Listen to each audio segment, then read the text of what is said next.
Naori hanu mai bi lo ne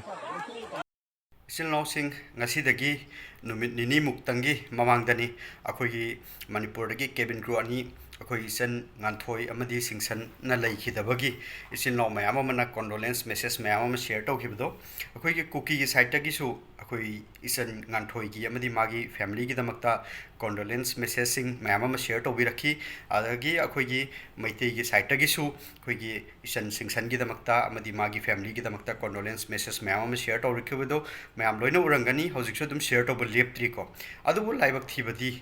ngasi se akhoi ki Facebook ta live ama share tor pam khoi maduda akhoi ki bukhau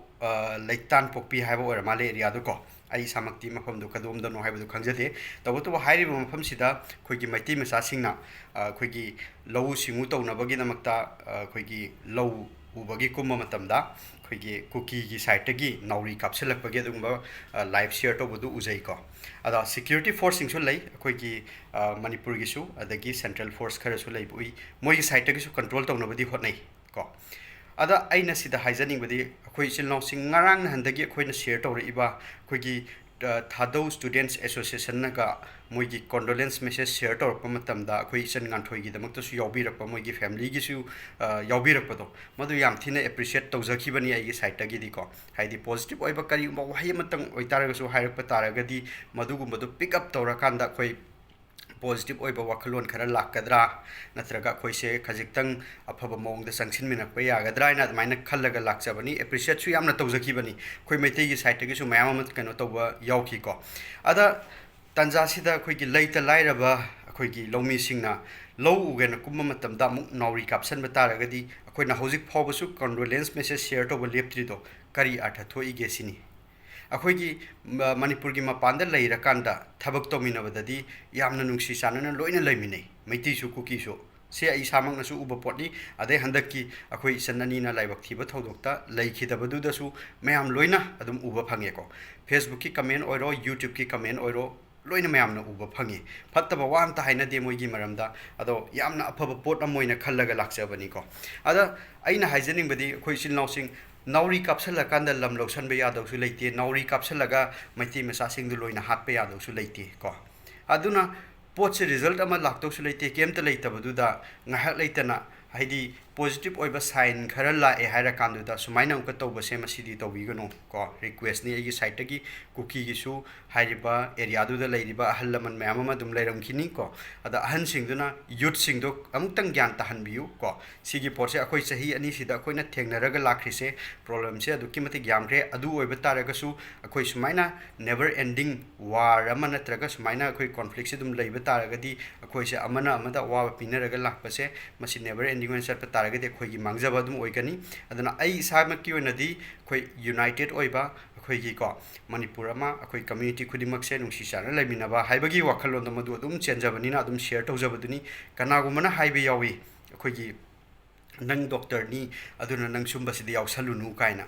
kana gumana engon even message thara aga handa haiba su yawi adi comment section da kana gumana dum hairak pasu yawi ko ada aina sidai da haijaning badi thank you for your concern about me ko moina aigi khanbibado haidi doctor amo era kanda sumbai su singsi yawi aigi chang han thaki gadra kaina ko adamaina ka haira posi yawi message daga aina haijaning badi Facebook painaba natraga YouTube painaba ina mi si tongan leiba na tesini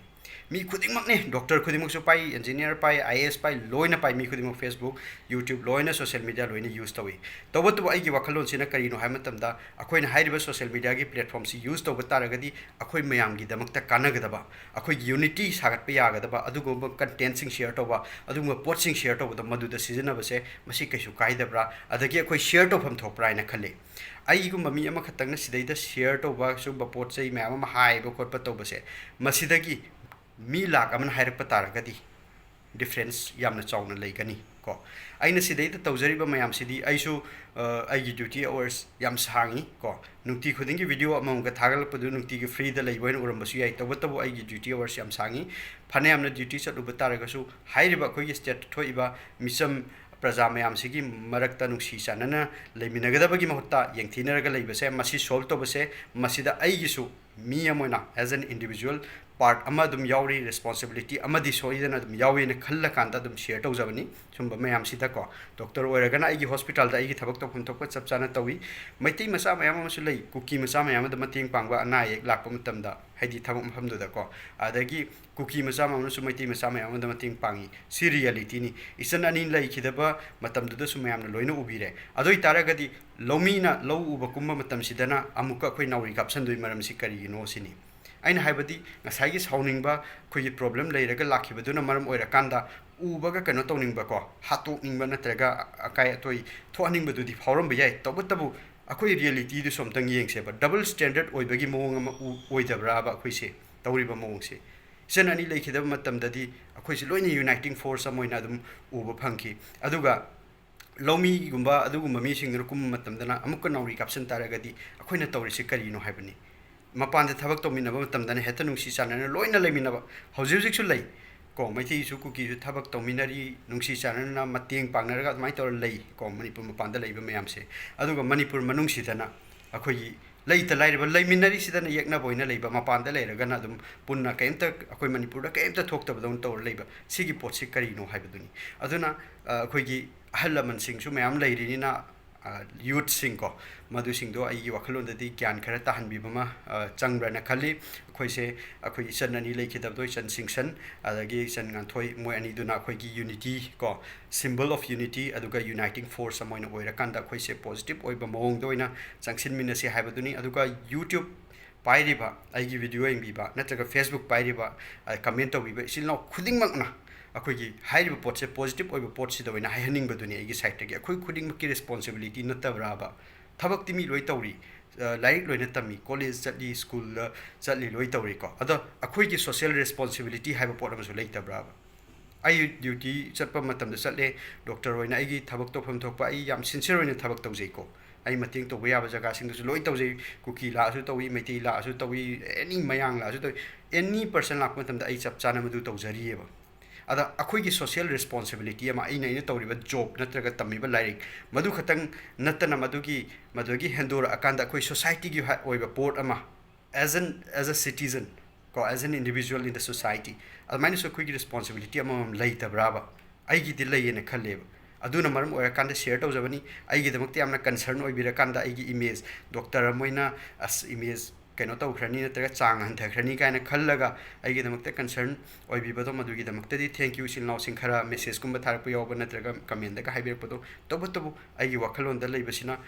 मिपुम खुदिमकी responsibility ने हाइबसिनी खोई से United state अमोइना सेमबदा अदा communal harmony से create तबो मतमदा खोई खुदिमकी responsibility लई हाइबदुनी आइना हानिबसे दुना सिल नाउसिंग नाउरी कैप्शन क्वेश्चन बदो तोबिगनु प्लीज मसे आइगी रिक्वेस्ट नि को अखोई लानसी लोइबा नाइदना सथबा हाइबदो मदुना खोइदे केमता कानाबा पुरो ओइ हाइबसि कांगे अखोइना संसार सिदा लाइसे मतम खरा खतंगिनी इसन अनि दुना लैखिदबदो मोइ हलारोइ मोइगी फैमिली सिंगना कमाइना दैहोगी हाइबदो खोइना लोइना उरे अदगी लान सिदा लैखिदबा मयामदो खोइना मदुगी अमांग अता मयामदो लोइना उखरे मदुना अखोइसे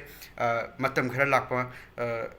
अखोइगी मतम खरागी ओइना लाकपा अखोइगी पुंसी से अखोइ मतम खरागी ओइना हिंगिबा पुंसी से मसिदा अमुक्तंग अखोइ पुन्ना लैमिनसे नुंसी साना लैमिनसे हाइबगी वखलोंदुदा हानेगी मयामदो तपना ग्रेजुअली काउथोकनरगा अखोइ पॉजिटिव ओइ मोंग संगसिन मिनसे हाइबदुनी थैंक यू एवरीवन